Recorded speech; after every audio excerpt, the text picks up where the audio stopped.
Assalamualaikum warahmatullahi wabarakatuh. Sobat Cendikia, saya Yanti. Dan saya Pujo. Kita bareng lagi di podcast Bikin Pintar. Bikin Pintar. Nah, Sobat Cendikia, bersama kita sudah ada tamu istimewa nih, Pak Abdul Rifai Natanegara. Atau sering juga dipanggil Pak Dudung Natanegara. Pak Dudung nih. Pak Dudung ini teman istimewa kita ya Bu Yanti ya. Istimewa bagi saya karena memang saya belajar banyak dari beliau. Dan istimewa bagi Bu Yanti karena suami. Ya betul, suami tercinta. Masya Allah. Nah, jadi hari ini kita akan berkesempatan untuk ngobrol banyak nih dengan Pak Dudung. Insya Allah. Insya Allah.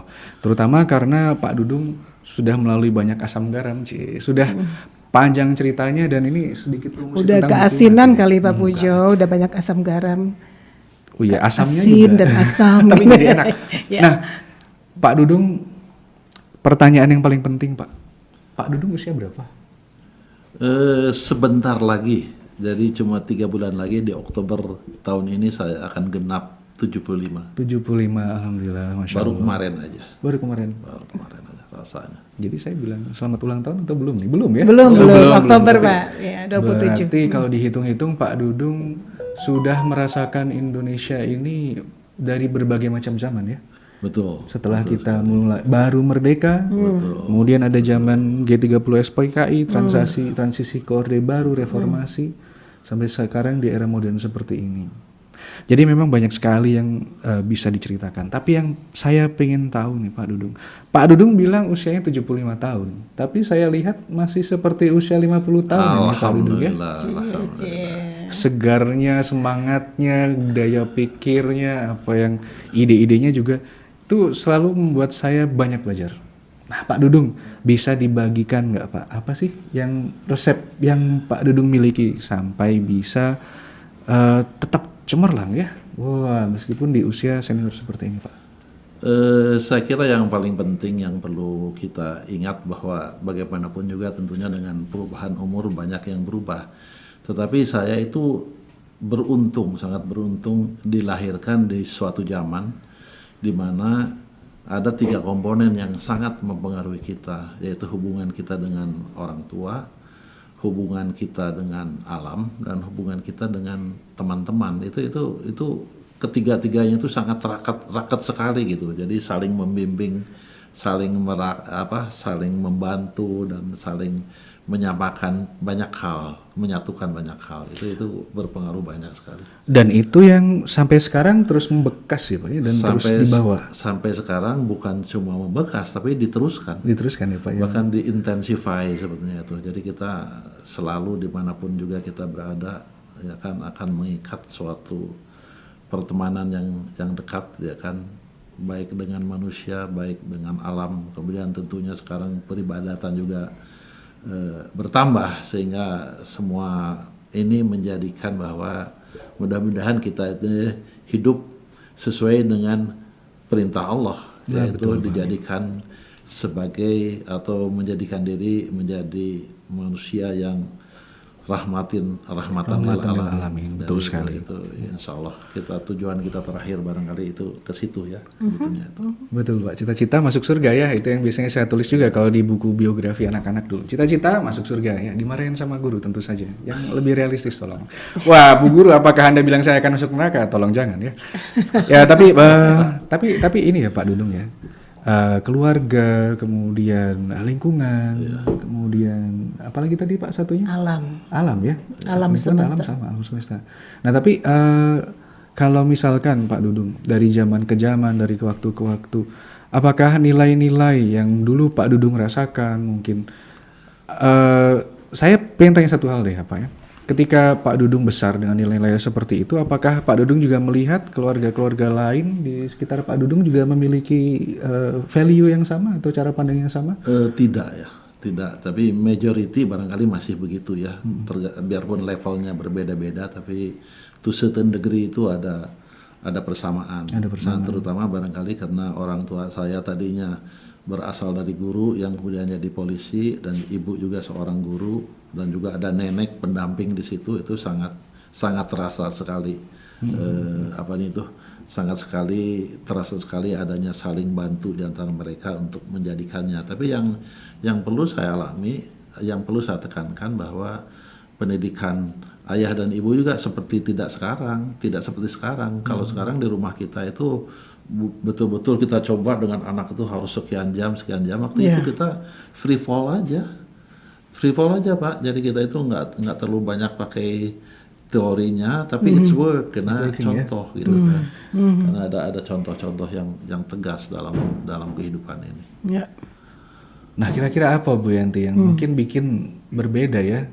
Karena memang saya rasa zamannya sudah berubah juga ini. Yep, sangat berbeda. Iya, seperti yang katakan Pak Dudung tadi ya. Kita sekarang itu dengan sesadar-sadarnya merasa, wow, hari ini kita belum spend time dengan anak-anak loh, belum quality time loh gitu. Padahal dulu itu kayak ya mungkin ya kalau untuk masa kecilnya Pak Dudung mirip-mirip dengan aku ya, kira-kira mirip lah. Walaupun jaraknya ada 23 tahun ya jarak umur kita 23 tahun, tapi apa yang dialami Pak Dudung mirip-mirip sekali. Jadi kita tinggal dengan Ete itu dengan tante gitu kan, dengan keluarga-keluarga dari kampung juga ikutan tinggal di rumah gitu kan ya. Kemudian brothers and sisters yang sangat dekat dan punya waktu untuk berantem sekurang-kurangnya gitu kan ya. Kita juga nggak seperti sekarang gitu ya. Orang tua nggak menyisihkan waktu untuk waktunya untuk ngomong dan makan bareng-bareng, nggak ada begitu. Memang natural aja gitu kan. Cuma kita tahu bahwa ini orang tua kita, ini orang yang harus kita hormati, yang harus kita dengarkan ya, dan kita akan beruntung kalau mendengarkan mereka gitu ya. Dan kayak hidup sendiri gitu ya Pak ya. Betul. Ngurus PR nggak pernah diingetin bikin PR gitu. Tapi tetap juara kelas gitu kan. Ngurus masuk SMP, ngurus masuk SMA sendiri, nggak diurusin orang tua. Betul. Rasanya kok makin kesini anak-anak makin tidak mandiri ya. Makin kesini Dan makin kesana makin ya. jauh dengan orang tua. Itu loh Pak Bojo. Nah betul itu, Sobat Candika coba tolong mari kita semua saling berpikir sama-sama nih. Apakah kita merasa dekat dengan keluarga kita? Karena Pak Dudung mungkin bisa cerita ya, bagaimana Pak Dudung kedekatan waktu itu ya, berapa mungkin 60 tahun yang lalu dengan keluarga itu seperti apa? Ya sebetulnya kalau orang yang sudah tahu sekarang itu jauh lebih dekat ya, karena waktunya Malah jauh lebih dekat harusnya sekarang. kami itu just bebas aja. Bebas aja Pak. Bebas aja ya kan, tapi yang saya tahu setiap kali saya ujian ibu saya itu pasti puasa. Jadi dari situ aja menunjukkan kesayangannya kepada kita, care-nya kepada kita. Tapi di luar itu bapak kalau makan itu dia duluan tanpa ngajak yang lain-lain. Kalau sekarang anak-anak ayo makan dulu semua kumpul. Kita nggak ada yang berani nyuap nasi sebelum anak-anak ngumpul semua kan ya. Jadi bapak itu mulai aja gitu kan, tapi tidak mengurangi rasa hormat gitu kan, karena barangkali juga tidak banyak ngomong ya. Bapak dengan anak-anak itu nggak banyak ngomong Pak Pujo. Jadi barangkali itu juga membantu ya. Sekarang itu terlalu banyak bomnya juga, barangkali ini nggak boleh, itu nggak boleh. Barangkali saya nggak tahu terus terang aja bagaimana mendidik anak-anak sekarang lebih bagus lagi. Barangkali itu masih tetap perlu suatu penelitian dan pelaksanaannya yang lebih bagus, yang diperbaiki dari waktu ke waktu. Banyak refleksi ke masa lalu dan refleksi. Betul Pak Dudung Bu Yanti. Ini juga saya ingin menyampaikan ini sih sebenarnya, ada kekhawatiran ya. Ini juga jadi perhatian kita semua sebenarnya, saya rasa memang kita harus melihat bagaimana teknologi itu berkembang dengan pesat Bu Yanti, Pak Dudung. Betul. Dan internet ya, memang sebenarnya kita semua bisa berdiskusi seperti ini karena ada channel YouTube kita gitu ya. Jadi ada sisi positifnya begitu ya. Tapi di sisi lain memang dua mata pisau. Betul, dua mata pisau. Jadi ketika zaman dahulu mungkin istilahnya parenting nggak pakai teori repot-repot, nggak perlu treatment khusus lah, orang tua harus beginilah, ada begitu dan begitu. Tapi semakin kesini lebih random dulu malah ya. Lebih random ya, trial and error gitu ya. Tapi alhamdulillah banyak goodnya gitu, banyak good resultsnya. Tapi semakin kesini karena memang zaman ini lebih susah ya, bukan susah dalam artian kita semua harus makan rumput di jalan gitu, bukan begitu. Tapi karena godaan, karena tekanan yang standar hidup, lifestyle itu sudah dinaikkan, melihat ke atas sepertinya. Betul. Nah itu juga yang mungkin membedakan zaman dulu ya. Ketika anak itu ya, bagi anak kan orang tua itu adalah dunianya ya Bu Yanti. Seperti itu ya Pak Dudung, Bu Yanti. Betul. Jadi kita selama keluarga itu solid, selama orang tua itu konsisten gitu ya, bisa menjadi teladan yang baik bagi anak-anak. Betul. Itu Dan teladan kesederhanaan tuh memang ditanamkan paling enggak yang saya rasakan di keluarga ya. Kami itu makan telur tuh Pak Bujo, Iya Pak. satu telur tuh dibagi 4. Oh, bagi 4 ya. Jadi kami kebagian 1/4. Seperempatnya. Ya kan kalau teri, ikan kebetulan makan teri itu dibagi 7 satu orang. Sambalnya boleh makan sebanyak mungkin, sayur asemnya boleh, tapi terinya cuma 7. Dan di piring kita udah dimasukkan sama nenek itu. 7. Pas 7 ya Pak ya. Pas 7. Jadi Telur tapi seperempat. ya, tapi kesederhanaan itu dan kita tahu bahwa semuanya sama, itu juga itu value yang diajarkan secara tidak langsung bahwa harus berkeadilan gitu kan. Dan sampai sekarang pun kesederhanaan dan keadilan pun masih mengiringi Pak Dudung kemana Betul sekali. Jadi itu pendidikannya luar biasa. Memang tidak dengan ilmu yang menerangkan ini itu, tapi dalam pembagian saja. Betul. Nah itulah pentingnya orang tua ya Bu Yanti. Kemarin kita sempat bahas juga ya, bagaimana orang tua, bagaimana keluarga itu bisa menentukan value apa yang diajarkan. Yes. Nah itu problemnya sekarang, value itu diusahakan seolah-olah harus sama gitu loh. Betul. Itu problemnya. Jadi kita nggak menyalahkan internet lagi ya, tapi memang iya sih dengan adanya internet sekarang ini, orang merasa kita harus menyamakan value kita. Padahal sebenarnya secara value system kita beda-beda, dengan agama aja beda-beda, ya kan, budaya beda-beda. Kayak di Indonesia, kenapa ya kita walaupun dulu juga nggak begitu dekat dengan orang tua, kecuali kalau aku dekat dengan bapak, memang sangat dekat dengan bapak. Tapi rata-rata my siblings itu jauh dari bapak. Bapak tinggi sekali di atas hingga sana. Ya, jadi kenapa anak-anak walaupun bapak dan ibunya interaksinya nggak seperti sekarang, nggak terlalu berkualitas, kemudian parenting style-nya nggak betul-betul harus yang authoritative gitu kan ya, harus yang penuh perhatian, berkualitas, nggak begitu-gitu amat gitu ya. Cuman pada saat itu belum ada media yang mengatakan bahwa value itu harus sama gitu. Jadi yang mereka ikuti pada saat itu adalah apa yang biasa dilakukan di masyarakat itu. Masyarakat kita udah terbiasa sebagai masyarakat kolektif ya. Masyarakat kolektif itu apa-apa menjaga harmoni dengan orang lain dan mengakui adanya hierarki atau hegemoni, bahwa ada yang harus lebih berkuasa, dan itu diterima di masyarakat kita. Orang tua lebih berkuasa daripada anak, diterima. Guru lebih berkuasa daripada murid, diterima. Kakak yang sulung lebih berkuasa daripada adik-adiknya, diterima. Jadi nggak ada masalah. Tapi begitu ada pembanding, when we start to compare, ya ada pembanding, dan kelihatannya pembanding itu datang dari dunia yang lebih keren, yang lebih modern, dari luar. Padahal itu tidak sesuai dengan value system kita, budaya kita dan agama kita. Akhirnya itulah yang di-embrace dan itulah yang menimbulkan konflik sekarang ini. Dan itulah yang membuat generasi yang semakin kesini itu malah makin sama ya. Tidak ada value yang menonjolkan keistimewaan serta kekuatan gitu ya Pak. Yes sir. Nah oke, tapi sebelum kita situ lagi ya, nah ini kita balikin lagi nih ke Pak Dudung. Nah, silahkan. Nah begini. Diri ya Pak Dudung. dengan sistem value yang sudah diaplikasikan oleh keluarga Pak Dudung gitu ya. Itu, nah ini saya juga ingin mempromosikan buku yang ditulis Pak Dudung ya. Nah, Sobat Cendekia, Pak Dudung sudah menulis buku berjudul In Search for Meaning ya. Nah ini kalau misal bukunya ini sangat bagus kalau buat saya sudah baca sampai tamat, alhamdulillah.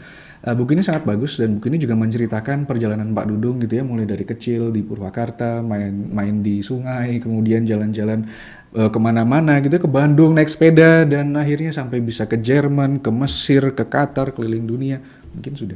Dan istilahnya banyak sekali hal-hal yang bisa dipelajari oleh Sobat Cendekia di buku ini gitu ya. Nah ini kita juga mempromosikan.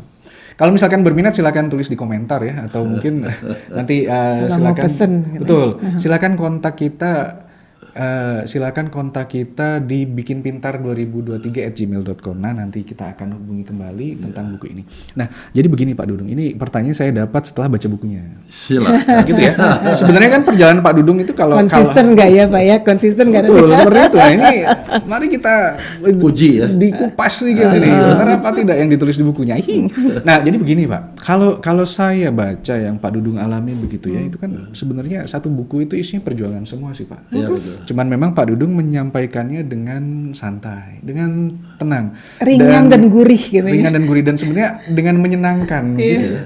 Nah, ini Pak Dudung membuat hal-hal sulit yang Pak Dudung hadapi di buku ini jadi hal yang menyenangkan itu biar bukunya menyenangkan atau karena memang atau emang begitu? atau gitu. Gimana Pak Dudung? Bagaimana cara Pak Dudung menghadapi kesulitan dalam hidup? Ya, saya kira yang saya alami karena kita itu anak-anak yang hidup di zaman waktu itu memang di alam bebas ya kan, hubungan dengan manusia juga sangat dekat, sehingga itu menumbuhkan suatu kekuatan di dalam sebenarnya Pak Pujo. Kekuatan di dalam itu dalam arti, hey, kesulitan apapun juga yang kamu hadapi, ya kan pertama bisa bereaksi dua kan, manyun, kemudian tidak melakukannya, atau tetap ketawa aja dan kita menikmatinya. So I choose the second way gitu kan, ngapain ya kan, kita tidur di WC di Jerman, mungkin orang makan sudah nangis, saya ketawa-ketawa aja, saya bilang, I know there's only 2 or 3 days. Iya, dan alhamdulillah hangat di sini gitu ya. Iya kan, dan nggak akan sebulan, dan kebetulan hangat di dalam. That's just the way I see kehidupan itu Pak Pujo. Jadi kehidupan itu ya kita hadapi dengan ketawa saja, dengan senang aja, karena setiap kali kita menambahkan ketidakpuasan itu akan makin menjengkelkan Dan makin bertambah banyak ya. dan tidak menyelesaikan masalah. Tidak menyelesaikan masalah, betul sekali. Jadi itu saja sikap saya itu, dan saya selalu yakin apapun juga kesulitannya, that will be over. Dan itu dalam bentuk ujian kalau menurut saya. Betul. Cuma ujian aja untuk naik tingkat, ya why not lah, cuma segitu-gitu aja. Tapi jadi ingat Pak, Ibrahim ayat 7 tuh di Quran mengatakan, jika saja kamu bersyukur, kata Allah gitu kan ya, maka aku akan tambah. Tambahnya itu kan bisa tambahkan rezekinya, tambahkan kesehatannya, tambahkan kebaikannya gitu ya. Tapi katanya kalau kita tidak bersyukur, maka akan aku tambah juga hal-hal yang akan kamu komplain gitu, yang akan kamu tidak syukuri. Makin kurang gitu. Akhirnya kita betul-betul stagnan ya, nggak akan pernah bisa ke atas gitu. Betul, ya. Dan faktor saya kira yang paling penting yang perlu saya sampaikan kepada teman-teman semua, ini doa ibu. Doa ibu. Oh yes, that's true. Bagaimana itu Pak? Jadi selalu berdoa, lebih-lebih kan waktu itu sudah di luar negeri, tahu juga one way ticket loh Pak. Nggak ada tiket pulang ya Pak ya? No way of return. No way ya. Tapi doanya tuh terasa Pak. Dimanapun juga kita dapat kemudahan. Padahal itu belum ada internet, belum ada WhatsApp, Nggak ada internet, telepon umum juga belum ada waktu itu kali Pak. Iya, waktu itu masih pos-posan, masih pakai kirim surat.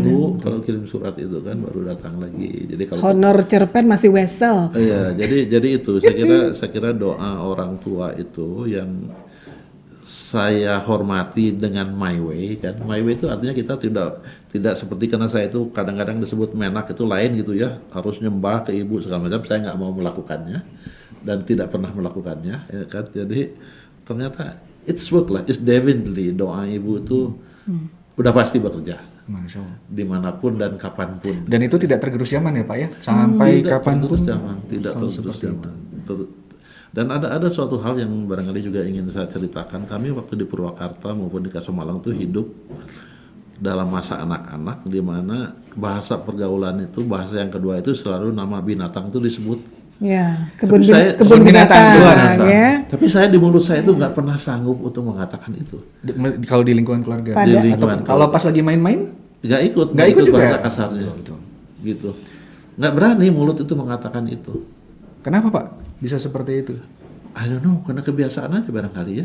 Nah, saya rasa itu mungkin karena sistem value yang kuat tadi juga ya. Iya, barangkali iya. Saya kira barangkali iya. Kita manusia yang nggak boleh pakai bahasa binatang. Yang gitu bahasa binatang karena kita manusia gitu. Nah, ini saya rasa menggambarkan kesulitan kita zaman sekarang, Bu Yanti, Pak Dudung. Kadang-kadang kita itu melihat terlalu banyak informasi dari luar ya, dengan sosial media seperti itu, kita jadi membedakan yang benar dan yang salah itu semakin sulit. Udah makin bingung. Sangat menggerus sistem value. Betul. Aku jadi ingat ada satu buku yang pernah aku baca tahun 2005 gitu ya. Bukunya itu ditulis oleh seorang ahli psikologi yang mengatakan bahwa selama idola dari anak remajamu atau anak mudamu adalah engkau di rumah, ibu dan bapak atau immediate caretaker itu gitu ya, orang yang terdekatnya ya, maka value itu akan dia replikasikan keluar. Jadi jangan khawatir dia akan terpengaruh, katanya gitu. Asalkan yang jadi idola itu kamu, katanya gitu. Oke. Jadi kita nggak perlu Barangkali jadi gitu, barangkali saya gitu rasa. ya, Bu, ya. Tidak perlu helikopter parenting yang selalu mengawasi tapi otoriter gitu ya. Tapi teladan ya Pak ya. Apa bangga dengan keluarga papa, dengan value di keluarga papa It mungkin is. gitu. Jadi ada suatu peristiwa Pak Pucuk ya dan Bu Yanti ini. Jadi di rumah tuh kita punya motor tapi sepeda. Jadi sepeda pakai engine. Kombilet ya, saya punya dulu. Sudah. Ini beda. waktu zamannya Belanda masih. Pokoknya mesinnya itu di atas rodanya itu, kemudian ketika mau jalan di setelkan gitu, kena roda baru jalan. Gitu. Anyway, jadi waktu itu saya sangat ingat benar paman saya yang sempat jadi perwira tinggi di Angkatan Darat itu ditahan sama polisi, di stop sama polisi kan. Jadi ketika di stop, oh ini saya adiknya Pak Yusuf segala macam. Ya kan, ya tetap diambil juga ya kan, terus dia laporan sama ayah, tahu nggak, bukan diserahin pertolongan, dimarahin. Kenapa dimarahin? Bikin Ya malu dimarahin, kamu. bikin malu kamu. Kan kenapa pakai Ngaku-ngaku. motor tanpa izin dan juga ke jalan raya, kan jalan raya tahu. Nah, that's the way cara ininya gitu, cara kerjanya itu. Jadi bukan ditolong tapi dimarahi. Jadi value-nya tuh masuk ke kita tuh. Oh iya ya, biarpun sebenarnya dia cuma tinggal ngomong aja ke anak buahnya pasti dibebaskan, tapi tidak. Ya, tapi gara-gara itu Pak Pujo kita nggak bisa main-main sama Pak Dudung. Jangan ini mengganggu ini nggak sesuai dengan peraturan, ini nggak sesuai dengan itu, capek deh gitu Dan kadang-kadang. itu terbawa sampai sekarang. Saya tuh paling alergi kalau mendengar harus ngasih uang atau segala macam. Saya rasa memang ada aturan tuh untuk ditaati ya, bukan untuk dilanggar. Harusnya kan untuk mempermudah kita semua. Gitu. Betul. Tapi kebawa emang sampai sekarang. Dan Itu kebawa buktinya sampai beliau sekarang. bangga dengan value keluarganya gitu. Betul Bu Yanti. Saya rasa kalau misalkan memang dari kecil kita sudah terbiasa berlaku baik, bertindak baik, Iya. mengikuti peraturan yang memang dibuat untuk kebaikan kita, gitu Iya, ya. betul. Jadi kita akan terbiasa untuk ya menaati peraturan gitu. Iya, iya. Dengan teladan yang baik kita juga bisa menjadi teladan yang baik buat orang lain Iya, juga seperti betul. itu ya Pak Dudung ya. Betul. Jadi memang jangan karena kita ada kelebihan gitu ya, apakah kita koneksinya siapa atau punya mungkin rezeki berlebih Nah lalu itu kita nggak manfaatkan. akan pernah bisa berhasil dengan Pak Dudung itu. Pak tolong dong, kan punya koneksi itu, bantuin dong. Kalau nggak qualified nggak bisa, kata Pak Dudung. Betul, saya rasa memang harusnya seperti Iya, itu. Gitu. iya. Kita jangan karena wah ya boleh lah ini tetangga sendiri atau teman sendiri gitu ya. Iya. Ya ini dikasih kemudahan gitu ya. Ya Nggak ada karena- klik-klikan kalau Pak Dudung mah. betul, betul. Anak sendiri pun nggak bisa. Anak juga nggak bisa memakai Nggak nama dibantuin untuk sama dia. cari sendiri. Betul. Nah itu yang insya Allah tetap bikin kita harus fight ya. Kita Iya. harus fight. Kita harus Usaha terus lah. Nah ini juga ada di buku ini semuanya. Bagaimana Pak Dudung selalu fight ya di dalam setiap tahapan dalam kehidupannya itu. Tapi ini tadi Pak Dudung, saya juga ingin sorot ya, saya ingin garis bawahi di setiap tahapan kehidupan dari Pak Dudung gitu. Mulai dari jalan-jalan, bukan jalan ya, sekolah ke Jerman, kemudian bekerja di berbagai tempat di Indonesia, mungkin di hutan A, di hutan B, di Riau, kemudian kemana lagi? Saya lupa gimana aja. Papua, Ke Papua ya, bahkan di sampai Papua, Jambi. betul ya. Pak Dudung selalu bisa melihat apa yang dihadapi saat itu dengan menyenangkan. Selalu ada kalau di bahasa Inggris itu istilahnya childlike wonder ya. Semacam sifat dari anak kecil yang kagum gitu akan apa yang sedang dihadapi, apa yang sedang dilihat, apa yang sedang dialami. Nggak gampang down. Nggak gampang down. Easily amused. Rasa positifnya Iya. itu mengalahkan perasaan negatif yang mungkin bisa membuat banyak dari kita, mungkin saya sendiri juga itu terpekur gitu ya, bengong harus ngapain gitu. Iya. Bagaimana Pak Dudung itu bisa menjaga agar rasa itu tidak hilang gitu ya? Iya. Betul. Dan There is a little child in this Iya, chest betul. all the time. Fun aja semuanya, cerah Betul. aja dunia ini. Hal-hal seperti itu yang kadang-kadang kita Iya. setelah kita semakin dewasa malah kita udahlah saya nggak boleh kayak gitu, saya harus kelihatan jaim gitu ya. iya. Itu malah membuat kita susah sebenarnya. Jadi Gimana, Pak Dudung? saya sebenarnya berangkat dari suatu konsep yang sangat sederhana, yaitu kita sebagai manusia itu harus selalu menyesuaikan dengan alam kita, bukan alam yang menyesuaikan dengan kita, karena tidak mungkin.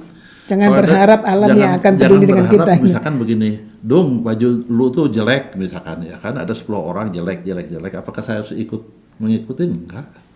Kalau selama saya bilang pantas, saya pakai aja, karena itu keyakinan saya. Jadi environment itu jangan sampai mengganggu kita. Misalkan banyak sekali orang yang baru bekerja 1 tahun di perusahaan, aduh nggak betah, nggak enak bosnya, sistemnya nggak enak ya kan, baru 1 tahun kerja. Nah, apakah dia pernah mencoba nggak menyesuaikan kerjaannya dia dalam setiap environment yang berbeda? Karena ini kita diuji kematangan kita. Jadi saya bekerja dengan orang Inggris pernah, Amerika pernah, Perancis. Australia pernah, Prancis pernah, dan saya sama sekali nggak pernah punya kesulitan. Biarpun omongannya, wah kalau Inggris mah begini, Amerika mah begini, they work well dengan saya, dan saya juga bekerja bagus dengan mereka. Jadi bagaimana kita menyesuaikan diri terhadap tempat kerja itu juga sangat diperlukan. Kalau kita ngotot, emangnya lu yang punya perusahaan? Iya betul sih. Jadi semuanya berangkat dari rasa syukur tadi Pak Dudung. Iya, rasa syukur. Jadi berangkat dari rasa syukur, kemudian dengan apa yang diberikan kepada kita yang beradaptasi ya. Yes. Dan mensyukuri apa yang kita Iya. hadapi itu, sehingga berubah menjadi nikmat yang bertambah-tambah tadi yang Bu Yanti Iya. sampaikan. Do not expect the world revolve around you, kata dia gitu. Ya. Harusnya you should revolve around the world. Artinya kita yang adapt. Kita yang beradaptasi gitu, bukan biarkan dunia mengatur kita. Kalau dunia bikin sebel gitu kan, ya aku juga nggak pengen ngapa-ngapain lagi gitu kan. Itu kan nggak terpengaruh boleh, betul. artinya gitu kan. Jadi memang harus udah kuat dari dalam tadi ya Pak. Betul sekali. Tahan banting banget memang beliau ini.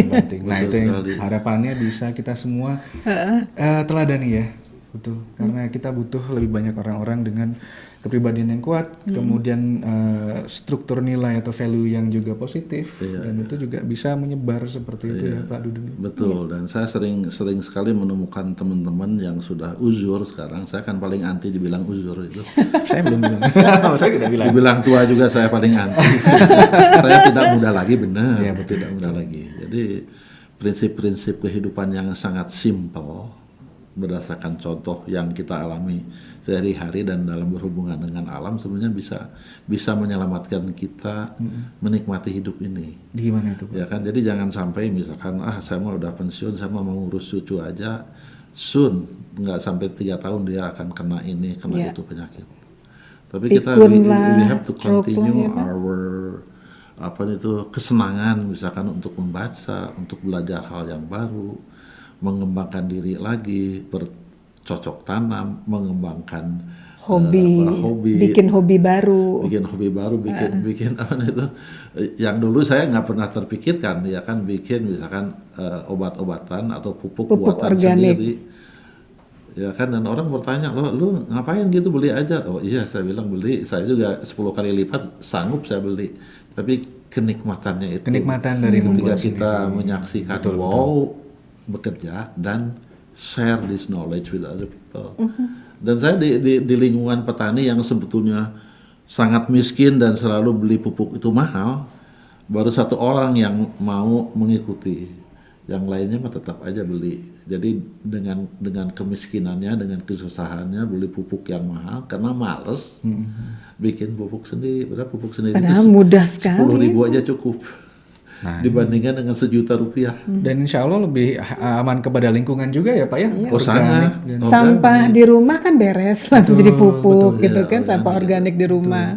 Jadi kita nggak bisa bilang ya, istilahnya dengan zaman sekarang ini hanya orang yang dalam tanda kutip mungkin berkemudahan atau kaya saja yang malas ya. Tapi yang namanya kemalasan itu Udah terstruktur itu, terstruktur udah. di mana-mana. Di mana-mana. Yang paling susah ini juga suatu inisiatif yang menyebabkan saya sering membaca juga dan belajar dari istri. Jadi kadang-kadang saya nggak mau bersaing dengan istri karena dia pasti lebih pintar, tapi dia tidak bisa Ya lagi Pak, saya setuju Pak. ngomong- Happy wife, happy life. Iya, tidak bisa ngomong bahasa psikologi sembarangan. Yang pertama, keduanya dia tidak bisa ngomongin saya dalam bahasa Padang dengan saudara-saudaranya karena saya ngerti. Wah, mantap. Kelebihan.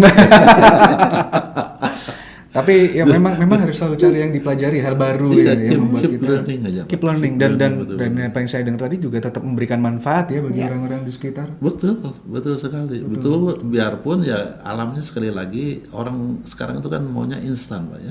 Betul, itu dia ya. Bayangin aja untuk nanam sekian bawang misalkan perlu 50 karung pupuk ya kan. Dan 50 karung pupuk itu palingnya 800. Padahal kalau bikin sendiri 10.000 aja cukup. 10.000 juga. Mereka tetap memilih yang 800.000 itu.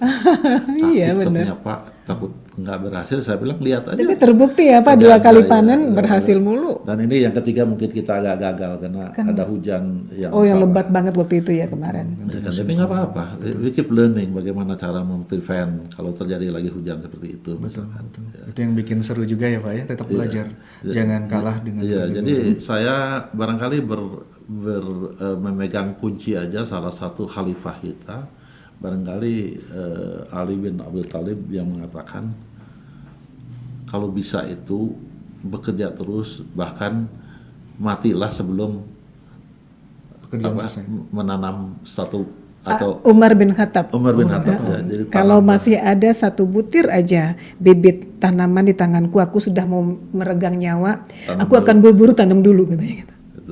Supaya bisa bermanfaat memang tetap. Prinsip itu saya coba tanamkan kepada diri sendiri. Saya bilang mudah-mudahan kita terhormat. Kalau terhormat itu apa, meninggal tuh kita lagi di masjid barangkali ya. Amin. Amin. Mudah-mudahan kita meninggal tuh dalam keadaan sedang sayang-sayangnya sama istri. Mudah-mudahan ketika saya sedang nanam pohon gitu kan. Kita terhormat sekian. Nice. Jangan di tempat salah lah.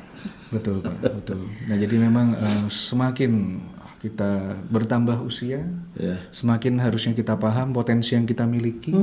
Kemudian juga semakin berpikir apa yang bisa kita wariskan ya untuk selanjutnya. Legacy, meninggalkan legacy yang baik. Betul sekali. Tapi aku yang paling tertarik itu sebenarnya Pak Pujo, kalau lihat Pak Dudung gitu ya. Oke,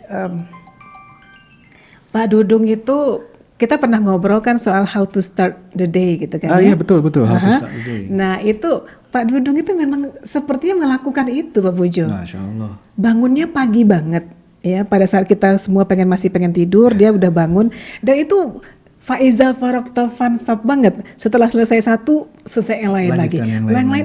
Lanjut sampai dia capek atau tidur siang sesekali gitu kan ya. Ya sekarang udah mulai sering lagi tidur siang, tapi bagus gitu ya.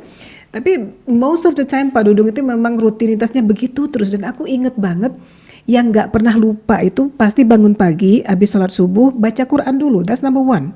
Baca Quran, terus habis baca Quran terus mengusahakan dia ngafalin Quran gitu kan. Habis itu baru dia mulai mau makan dulu, atau kadang-kadang ke kebun dulu gitu ya. Pokoknya Faiza Farokta fansab banget itu loh. Betul. Nggak ada hari dia tuh terbuang percuma, dan yang nggak dia planning dulu mau ngapain. Kita ngobrol soal itu waktu itu kan ya, Betul, planning Bu, dulu gitu rutinitas ya. itu perlu direncanakan, terutama rutinitas yang sifatnya positif seperti itu ya, apalagi yang ada amalan-amalan yaumiyah seperti itu ya. Betul sekali. Jadi itu membuat kita juga gimana Pak Dudung? Apakah Pak Dudung merasakannya? Kita itu antusias gitu ya untuk menyambut hari baru gitu ya. Jadi besok masih ada hari itu kita ada besok masih kerja lagi, kerjaan gini terus. Ya ada yang saya lakukan Pak Pujo ya. Yang pertama, saya selalu menyongsong tiap pagi itu dengan penuh kebahagiaan. Iya. Yang pertama. Iya, selalu. Terusnya at the end of the day tentunya tidak semua hari itu baik. Ya. Oke. Ada yang jeleknya. And what I always say to my wife, kalau ada peristiwa yang kurang menyenangkan, tutup buku kamu untuk hari ini dan start again tomorrow dengan yang baru. Jadi yang jelek-jelek itu jangan di-carry bebannya. Diikhlaskan ya Pak ya berarti. Diikhlaskan aja sudah. Saya bilang yang sudah terjadi, mau kita nangis darah pun juga nggak akan bisa kita rubah. Betul. Tapi yang bisa kita rubah itu adalah hari esok, dan hari esoknya bisa kita rubah. Ya kan, nggak usah saya bilang ada kekecewaan karena masalah dengan teman di perguruan tingginya atau dengan pihak-pihak lain. Saya bilang tutup hari ini. Besok kita mulai lagi. Karena aku Jadi juga ini ngerasa, jarang-jarang yang Papa, bisa. Mama juga ngerasa gitu kan. Jarang yang bisa. Mungkin yang bikin Papa semangat dan fokus dan jittery setiap hari itu karena memang selalu menyambut matahari. Menyambut matahari. Itu literally ya. Jadi matahari terbit itu. Iya benar-benar keluar dia dan expose retinanya itu ke matahari langsung. Kan hormon-hormon baiknya keluar. Hormon baik. Asetilkolin endorfin gitu kan. Karena di Maybe situ, that's why. Karena di situ juga dirasakan wow, betapa besarnya Allah. Masya Allah gitu ya. Ketika dunia masih sepi dan kita sudah keluar, gunung itu masih berkabut, sangat kan dia mulai mendekatkan diri. muncul ya. Jadi sangat terasa saya kira ya. Jadi menghadapi hari baru itu dengan hal baru. Ya kan, dan yang lampau yang kemarin itu kita tutup, udah selesai. Pak, kalau boleh Mama nanya gitu ya, setelah Papa mengalami sudah 75 tahun ya, berarti sudah masa di ego, integrity dan despair kalau dari perkembangan psikososialnya Erik Erikson tuh gitu ya. Sudah mulai banyak berkontemplasi gitu ya, tentang hidup ini gitu ya. Nah, kalau Papa mulai berkontemplasi itu dan Papa boleh melabel diri Papa gitu ya. Papa merasa menua dengan bahagia atau menjadi grumpy old man rasa-rasanya? Saya rasa-rasanya menua dengan sangat bahagia. Dengan sangat bahagia. Dengan sangat bahagia. Ya, kenapa? Karena saya didampingi oleh seorang istri yang baik, yang dibilang sempurnanya enggak, karena dia orang Padang. Jangan keras-keras Pak, nanti ada pisau melayang. Tapi sangat oke. Teman-teman seperti Pak Pujo, Pak Alan yang sangat sangat kooperatif, bikin sangat kita awet muda. Bule, ya kan, terus para kiai yang masih saya selalu hubungi, ya kan, itu memberikan bahwa hidup tuh is absolutely harus kita nikmati. Betul, Bu. So do you feel that you are successful? Apakah Papa merasa, wah aku sudah achieve banyak nih, sudah mencapai banyak, aku sukses nih. Ada nggak rasa itu? Enggak. Enggak. Atau merasa gagal dalam hidup ini? Bukan gagal, tapi merasa kurang terus dan ada tambahan yang harus saya lakukan. Berarti harus nambah terus gitu. Itu kecewanya kalau kita nggak nambah terus. Jadi bukan grumpy old man ya, bukan banyak sesal, banyak juga, aduh kenapa ya dulu nggak begini, kenapa nggak ada gitu ya? Bukan juga excessively bahagia sekali, karena kebahagiaan itu sedang kita cari sekarang. Artinya kan nama bukunya In Search for Meaning kan, jadi mencari makna dan maknanya itu baru selesai ketika kita meninggal. Kalau sebelum meninggal selalu ada makna yang dicari dalam hidup ini. Itu childlike wonder tadi Pak. Setiap kali kita dapat kalau anak kecil dapat mainan baru kan, senang mainan baru, betul, gitu kan. betul. Kemudian setelah mainan kecil, mainan baru lagi. Jadi always looking for wonders in life. Renew our excitement, renew our excitement. Dan saya on and off, saya terus terang aja, ya kan, ada peristiwa masa lampau yang kurang menyenangkan muncul, ya kan, tapi saya kill, ya kan, dengan juga suatu janji that never happen again. Gitu kan. Betul. Jadi itu cara kita menyemangati diri sendiri ya Pak ya. Jadi bukan berarti orang suci yang tidak pernah salah. Ya kan, saya selalu bilang tadi ada zaman jahiliyah juga ada, ya kan, tapi saya bilang stop, ya kan, kamu jangan muncul lagi ya, mungkin munculnya setahun lagi ya kan. Tapi at least just tidak mengganggu, stop, saya bilang, saya tidak akan melakukan itu lagi. Nah, jahiliyah ini nih Pak, jahiliyah, kita ngomong soal spirituality. Boleh Pak Bu, Pujo, silakan Bu. Gimana dalam masalah spirituality Pak? Menurut Papa spirituality itu berpengaruh nggak terhadap kesuksesan Papa? Kan Mama aja kadang-kadang suka jealous gitu ya. Ini orang kok bisa sih umur segini masih tetap aja berprestasi gitu kan. Ya gitulah, dalam banyak hal Papa tuh berhasil menurut pandangan banyak orang termasuk nanti gitu ya. So jadi apakah menurut Papa spirituality berpengaruh banget terhadap kehidupan Papa, suksesnya Papa, atau rasa yang Papa rasakan sekarang? Ya, jadi ada peningkatan ya dalam spirituality itu. Mungkin dalam tahap-tahap ketika masih muda kita itu sifatnya itu transaksional. Jadi Allah, saya sholat ya, tapi kasih saya. Habis itu kasih gitu. Kita sholat karena ada maunya ya. Ya, gitu, karena sholat ada maunya. Makin berumur kesini itu saya nggak berani minta lagi yang itu, terus terang aja, karena terlalu banyak yang sudah dikasih oleh Allah kepada kita. Itu aja. Kadang-kadang istri saya juga protes, enggak, khusus aja doanya. Saya bilang Allah udah lebih mengerti lah, saya mengerti. Saya bilang Ustadz ini ngomong harus tegas, meminta spesifik mintanya apa? Spesifik ya kan. Saya bilang alhamdulillah, tapi saya sendiri terus terang aja sampai sekarang itu jarang sekali meminta secara spesifik, kecuali sesuatu yang sangat-sangat betul-betul saya perlukan gitu. Itu sangat penting itu. Karena mau apa sih kita nih, udah dikasih semuanya. Gitu. Jadi itu spiritualisme itu saya kira dalam masa perjalanannya dari muda ke setengah tua kepada agak tidak lebih muda lagi gitu kan, itu juga ada gelombangnya, dan itu tentunya ada stage-stage yang berbeda lah. Tapi yang kita alami itu ya makin kesini kita tidak berani melakukan transaksional dengan Allah. Betul. Jadi kalau sekarang bukan transaction lagi, sekarang seperti apa? Berarti? Ya artinya inilah rasa persembahan saya, terima kasih saya kepada Allah yang sudah memberikan semuanya.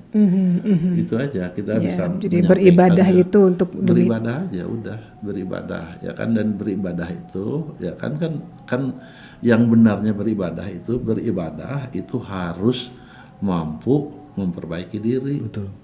Nah itu aja kan janjinya Allah kan cuma itu. Saya tidak perlu diibadahi oleh kalian ya kan, tapi semua peribadahan ini adalah untuk memperbaiki kehidupan kalian. Oke. Jadi itu aja, saya sangat mempercayai Betul. apa yang disampaikan oleh Allah itu. Tidak diminta apa-apa kok. Perbaiki diri dengan beribadah itu. Menjadi orang lebih baik, menjadi orang lebih adil. Betul, insya Allah demikian Pak Dudung. Itu aja saya kira yang itu. Is that answer your question? Ya, it's answering my question. Satu lagi nih, penasaran Pak. Kalau seandainya Bapak ingin memberikan nasihat kepada orang tua nih, orang tua yang sedang berusaha untuk membesarkan anak-anaknya, supaya anak-anaknya juga punya rasa tanggung jawab terhadap diri sendiri, Tuhan dan masyarakat tuh misalnya mirip-mirip Papa lah rata-rata gitu ya. Kemudian bisa memiliki rasa yang bisa memelihara rasa excitement untuk segala hal dalam kondisi apapun, juga happy aja gitu ya, bersyukur aja gitu kan, potong tangan satu masih ada yang lain gitu kan. Pokoknya nggak ada yang bisa bikin apa down itu gitu ya, bisa menikmati hidup. Kira-kira apa sih yang bisa Bapak nasihatkan kepada orang tua, gini loh caranya ngurus anak gitu loh supaya anaknya jadi kayak gini gitu loh, gimana Pak? Saya tidak bisa spesifik menyebutkannya karena case by case basic itu sangat berbeda. Tapi saya kira yang paling penting adalah mulai dengan diri sendiri dulu. We know, setiap orang pasti tahu apa kekurangannya, Iya Pak. tanpa harus disebutkan. Jadi dimulailah dengan Memperbaiki diri. memperbaiki diri dulu. Oke. Memperbaiki- Jadi role model untuk anak gitu ya. memperbaiki diri untuk anak, memperbaiki diri bahwa sholat itu bukan ibadah yang disebut fisik, ya kan? Mulailah sholat dengan mempunyai arti dan apa hakikat dibalik itu yang iya, Pak. Allah perintahkan atau yang kita harapkan dari sholat kita yang baik gitu kan. Nah kalau kita masih melakukan sholat yang bagus atau sedang sholat yang bagus, tapi masih melakukan perbuatan yang kurang pada tempatnya, ya segera kembali. Karena tidak, it doesn't work that way gitu kan. Sholat itu untuk kamu harus memperbaiki diri dengan sholat itu, bukan untuk orang lain, bukan untuk Allah. Ya kan? Jadi kalau kesadaran itu muncul, mudah-mudahan sedikit-sedikit kita mulai bisa menikmati lah hidup itu. Betul. Jadi itu aja saran saya itu. Sorry batuk deh. Saran saya itu dimulailah dulu dengan diri sendiri, memperbaiki diri apa yang seharusnya kita lakukan, karena sudah sangat black and white-nya itu sudah sangat clear sekali, nggak usah banyak diajarin lagi, lebih orang tua, karena kalau orang tua mah akan marah kalau diajarin. Betul, tapi saya rasa semua anak pasti akan bingung kalau orang tuanya ngajarin sholat, tapi di lain pihak orang tuanya juga masih melakukan hal-hal yang berlawanan dengan nilai-nilai yang conflicting nantinya. betul, jadi konflik ya Pak. Iya. Betul. Jadi memang kembali lagi salah satu pesan utamanya adalah konsisten di dalam menjadi teladan yang baik. Menjadi teladan. Iya. Jadi idola. Jadi idola untuk anak kita sendiri. Nah ini saya rasa ada pertanyaan terakhir nih Pak Dudung. Ini Silahkan. karena Pak Dudung juga saya anggap lebih senior dari saya gitu ya, dan mungkin dari Sobat Cendekia yang lain. Ini agak dalam pertanyaannya. Bagaimana pandangan Pak Dudung dan bagaimana mungkin ada istilahnya nasihat lah dari Pak Dudung ya, terutama untuk rekan-rekan Pak Dudung atau mungkin juga Sobat Cendekia yang sudah senior juga, bagaimana menghadapi kematian dengan elegan Pak? Itu pertanyaan yang sangat dalam sekali, terus terang aja. Dan saya terus terang aja sampai sekarang juga saya bukan takut mati. Tapi yang saya takuti adalah bahwa saya mempunyai bekal yang cukup untuk mempertanggungjawabkan di hadapan ilahi gitu kan. Itu yang sangat berat itu. Tapi sebagai manusia tentunya kan kita tidak bisa hitung-hitungan nih. Misalkan saya hari ini Jumat yang lalu saya ngasih uang 50 bungkus, berarti saya selamat lah nanti di akhiratnya, kan nggak bisa transaksional. Betul. Kita nggak tahu skor kita berapa. Jadi itu kita serahkan kepada Allah. Yang penting dari hari ke hari kita berbuat kebaikan dan esok lebih baik lagi dan esoknya lebih baik lagi. Saya kira kalau menurut saya itu ajalah prinsipnya yang supaya tidak memberatkan, karena jangan sampai kita nanti ngitung-ngitung pula. Dan hitungan Allah adalah beda dengan hitungan kita. Nggak pernah tahu kita itu. Jadi itu aja yang diharapkan. Jadi pesannya, berbuatlah kebaikan ya kan, terhadap sesama manusia, terhadap sesama alam, dan terhadap diri sendiri dari hari ke hari, dan makin baik lagi di hari esok dan hari esoknya. Betul. Dan nggak perlu terlalu besar, mulai dari diri sendiri yang bisa dilakukan saja. Mulai dari diri sendiri itu akan sangat terasa itu. Betul, Pak. Orang bijaksana memperbaiki diri dulu baru mau mengubah dunia, kan gitu ya kata Rumi ya. Pak Alan tuh yang hobi banget Rumi, itu aku juga. Oke, my favorite poet. Betul. Jadi saya rasa nasihat Pak Dudung tadi juga sangat mengena bagi kita semua, bagi Sobat Cendekia juga. Saya rasa tidak usah menunggu sampai kita senior ya, sampai kita berusia senja, sampai kita juga memiliki value yang sama seperti Pak Dudung gitu. Alangkah baiknya kalau misalkan dari Sobat Cendekia yang mungkin juga lebih muda dari saya dan Bu Yanti dan Pak Dudung, alangkah baiknya kalau misalkan setiap hari pun kita penuhi dengan niat untuk berbuat kebaikan. Yap. Ya. Untuk sesama. Ingat, niat menyebabkan action yang tepat, yang sesuai dengan niat, sudah pasti. Ya, dan pagi-pagi sebenarnya dengan senyum ya kan, saya merasa berdosa kalau pagi-pagi tidak datang ke tempat dia dan mengelus-elus badan. Iya, itu wajib. Merasa berdosa, itu wajib gitu. Betul. Ya kan. Peluk, kayak diusap-usap. Tunjukkan rasa sayang. Cost nothing ya kan, tapi dari segi Kadang-kadang kita malah lupa Pak untuk tersenyum dan menunjukkan rasa sayang kita terhadap orang-orang di sekeliling kita, lingkungan teman terkecil. tidur. Betul. Kadang-kadang ada hal yang saya selalu ingat itu waktu zaman saya masih mengajar Seven Habit People mengenai Stephen Covey. Seven Habit of Highly Effective Effective Stephen People. Covey, Salah Ya, Stephen satunya Covey. yang saya selalu ingat di samping baca yang lain yang bagus adalah yang disebut emotional bank. Nah, gimana itu, emotional Pak? bank. Emotional bank itu ketika kita ngajak senyum seseorang aja kita itulah Sudah sedekah banget. sudah ya. sedekah. Udah banget. sedekah. Iya.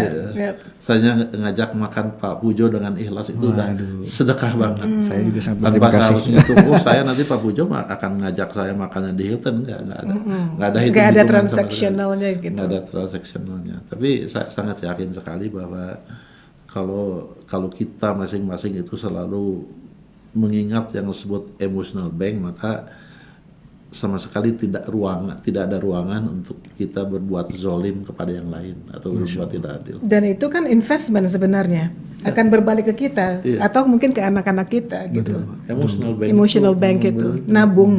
Nabung Iya. untuk kebaikan kita. Iya. Menabung kebaikan akan menuai kebaikan pula. Yes. Begitu, Pak Dudung. And I believe that. Betul. Alangkah baiknya kalau misalkan memang value itu juga kita bisa resapi, bisa kita amalkan lah dalam kehidupan Iya betul, sehari-hari. betul sekali. Nah, kita sudah ada di penghujung acara ini, Pak Dudung, Bu Yanti. Mungkin dari Bu Yanti deh, sebelum nanti closing statement terakhir dari Pak Dudung ya. Mungkin dari Bu Yanti mungkin ada yang terakhir Bu yang mau ditanyakan.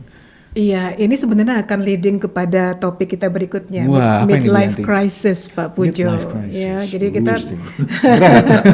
midlife crisis. Aduh, Itu menarik kita bahas karena mungkin banyak stigma yang mengatakan bahwa puber kedua lah gitu ya, midlife crisis itu akan terjadi ke semua orang gitu kan ya.